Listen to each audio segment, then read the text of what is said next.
মানে পরিদর্শন করে এবং সার্বিকভাবে কি মনে হচ্ছে, আপনার অভিব্যক্তিটা একটু বলেন।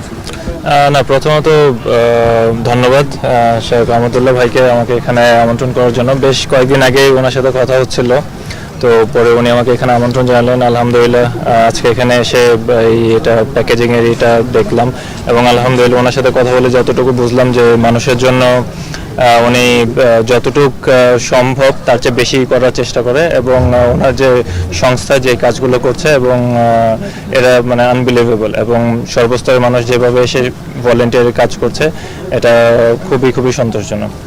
আপনি যেহেতু এসেছেন এরকম একটি উদ্যোগে, নিশ্চয়ই আপনারও অংশগ্রহণ থাকবে, একটু জানতে চাচ্ছিলাম। ওই বিষয়টা আমি প্রকাশ করতে চাই না, কারণ এটা রিজনটাও আমি ওনাকে বলেছি, এটা খুব ভালো করে উনি জানেন। এটা আল্লাহর কাছে জমা থাকলো, এটাই আমার একটু জানতে চাই, এই এত বড় একটা বন্যা হয়েছে, সাধারণ মানুষও কিন্তু আমরা দেখেছি শুধু এখানে মানুষ ঝাঁপিয়ে পড়েছে। আমরা টিএসসি দেখে শুরু করে সবখানে কিন্তু মানুষের যে উপস্থিতি বা এইরকম যে এগিয়ে আসা আগে কিন্তু হয়নি। এটি আসলে মানুষের মধ্যে যে মানবিকতাটা বাড়ছে কিনা বা এত বড় বন্যার পিছনে একটু কারণটা? অবশ্যই আমার কাছে মনে হয় এটা মানুষের ভালোবাসার টান, আল্লাহর অশেষ রহমত, এবং মানুষের প্রতি মানুষের ভালোবাসা না থাকলে এই জিনিসটা হয়তো বা হতো না। মানুষের প্রতি মানুষের যে টান, সেটা আমার ভাই হোক, আমার বোন হোক, আরেকজনের ভাই হোক, বোন হোক, সন্তান-সন্ততি হোক, সবাই আমরা ফ্যামিলি।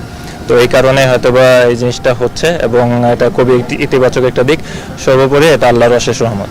এখানে আরেকটু কমপ্লিমেন্ট আছে যে আমরা দেখেছি সারা দেশব্যাপী তো সংগ্রহ হচ্ছে, বিভিন্নভাবে অংশগ্রহণ করছে অনেকেই, কিন্তু আমার কাছে যতটুকু মনে হয়েছে যে আসন্না ফাউন্ডেশনের এটা সব থেকে বৃহৎ পরিসরে হচ্ছে এবং সর্বোচ্চ সংগ্রহ হচ্ছে বলে মনে হয়েছে। এইখানে আস্থার কোনো মানে জায়গাটা তৈরি হয়েছে কিনা, আলাদা কোনো আস্থার জায়গা তৈরি হয়েছে কিনা, এটা এক কথায় মানে বলা যায়, কারণ যদি মানুষের আস্থাটা যদি ওই পর্যায়ে না থাকতো তাহলে হয়তো বা এরকম ফান্ড হয়তো রেজ করাটাও কঠিন হয়ে যেত। আমি আবারও বলছি, এটা আল্লাহর অশেষ রহমত এবং এটা মানুষের আস্থার একটা প্রতিদানও বলতে পারেন। যেহেতু এখানে আসছে, একটু ক্রিকেট নিয়ে যদি জানতে, ছোট্ট করে। ক্রিকেট নিয়ে কোনো কোশ্চেন? Thank you. আমরা শেষ করতে আচ্ছা, সেকেন্ড টেস্ট, প্রথম টেস্টে প্রথমত যে খুবই খুশি বাংলাদেশের রেজাল্ট নিয়ে, কারণ আলহামদুলিল্লাহ কনভিনসিংলি ম্যাচটা জিতেছে এবং টিমের সবাই যখন ভালো খেলে এটা নিজের মনের ভিতরে এক ধরনের একটা খুশি কাজ করে এবং আই হোপ ইনশাল্লাহ বাংলাদেশ সেকেন্ড টেস্টও জিতবে এবং ইনশাল্লাহ will get a very good result ইনশাল্লাহ। Thank you.